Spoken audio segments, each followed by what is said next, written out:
Michael Jordan का जन्म सन 1963 में ब्रुकलिन की झुग्गी झोपड़ियों में हुआ था। पिता मजदूरी करते थे। माइकल जॉर्डन का बचपन गरीबी और भेदभावपूर्ण वातावरण में गुजरा। जब माइकल जॉर्डन 13 वर्ष के थे तो उनके पिता ने उन्हें पुराना टी शर्ट दिया और पूछा, इस टी शर्ट की कीमत क्या होगी? जॉर्डन ने जवाब दिया, शायद $1। पिता ने फिर कहा, क्या तुम इसे $2 में बेच सकते हो? यदि तुम ऐसा कर पाते हो तो मैं समझूंगा कि तुमने अपने मम्मी और पापा की मदद की।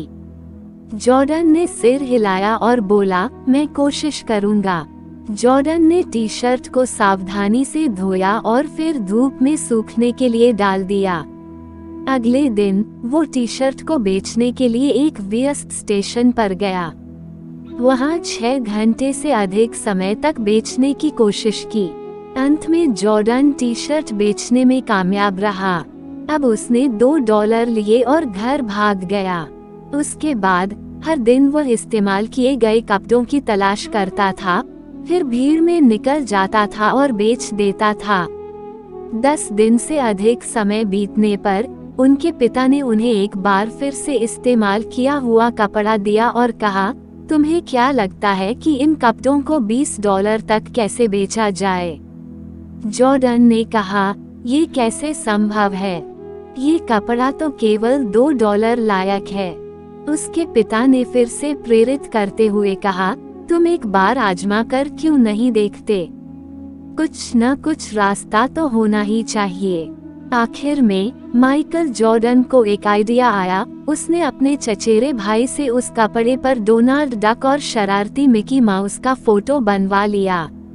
फिर उसने एक अमीर बच्चों के स्कूल में इसे बेचने की कोशिश की। जल्द ही एक नौकर जो अपने मालिक के बच्चे को लेने आया, उसने अपने मालिक के बच्चे लिए वो कपड़ा खरीद लिया। छोटे 10 वर्षीय बच्चे को वो कपड़ा बहुत पसंद आया, इसलिए उसने जॉर्डन को $5 की टिप भी दी। जॉर्डन के लिए $25 की रकम बहुत बड़ी थी, क्योंकि ये उसके पिता के 1 महीने के वेतन के बराबर थी। जॉर्डन घर पर पहुंचा तो उसके पिता ने उसे एक और कपड़ा दिया और कहा, क्या तुम इसे $200 में बेच सकते हो? उनके पिता की आंखें चमक रही थीं। इस बार जॉर्डन ने बिना किसी संकोच के कपड़ा बेचने के लिए ले लिया। 2 महीने बाद लोकप्रिय फिल्म चार्ली एंजल्स की अभिनेत्री फराह फॉकेट न्यूयॉर्क में एक प्रोमो करने के लिए आई। प्रेस कॉन्फ्रेंस के बाद जॉर्डन ने फराह फॉकेट के पास पहुंचने के लिए सुरक्षा घेरे को तोड़ दिया और साथ लाए कपड़े पर उनका ऑटोग्राफ मांगा। जब फॉकेट ने एक मासूम बच्चे को अपना ऑटोग्राफ मांगते देखा तो उसने खुशी खुशी कपड़े पर अपने हस्ताक्षर किए। जॉर्डन जोश में चिल्ला रहा था, इस पर फराह फॉकेट ने ऑटोग्राफ दिया है, इसे मैं $200 में बेच रहा हूँ। जॉर्डन ने कपड़े की नीलामी की और एक बिजनेसमैन ने इसे $1200 में खरीद लिया। घर लौटने पर उसके पिता ने आंसू बहाते हुए कहा, यह मेरी समझ से बाहर है कि तुम ऐसा करने में सफल रहे।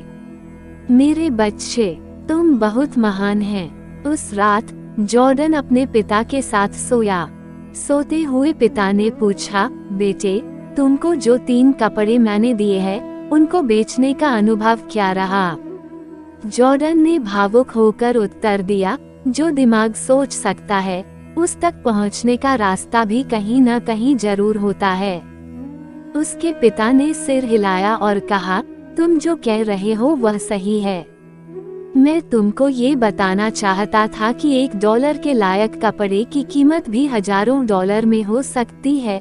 उसी प्रकार हो सकता है कि अभी हम गरीब हैं, हमारी हालत ठीक नहीं है, हम इन्हें सुधार सकते हैं। यह इस बात पर निर्भर करता है कि हम उन क्षमताओं का उपयोग कैसे करते हैं जो हम में से हर एक इंसान में मौजूद हैं। जॉर्डन के दिमाग में तुरंत एक नया सूरज उगा। उसने सोचा कि एक सेकंड हैंड कपड़ों को भी अपग्रेड किया जा सकता है, तो क्या मेरे पास खुद को कमजोर रखने का कोई कारण है? तब से किसी भी मामले में माइकल जॉर्डन को लगता है कि उनका भविष्य खूबसूरत और आशावान है।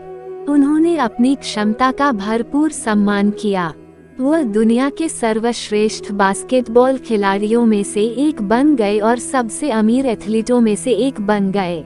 कहानी कैसी लगी हमें कमेंट के द्वारा जरूर बताएं।